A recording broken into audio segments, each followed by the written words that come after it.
he's digging a hole out over here for a root quencher.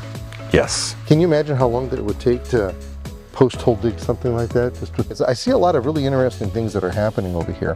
First off, we've got ourselves a whole network of drip lines. We're going to put in 3 different size devices. We have the Root Quencher that's going to be great for all of these trees, and then we have the Root Quencher Junior that's going to be great for like the ferns and the azaleas and the spikes. It's all about strategically placing the water.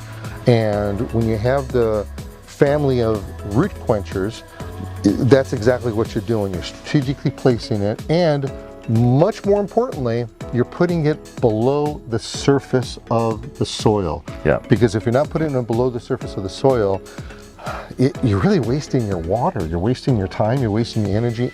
Plants need more water. That's why we developed the spike. That's why we have the junior. That's why we have the root quencher, so that we can take a hillside like this and target water specific plants and trees.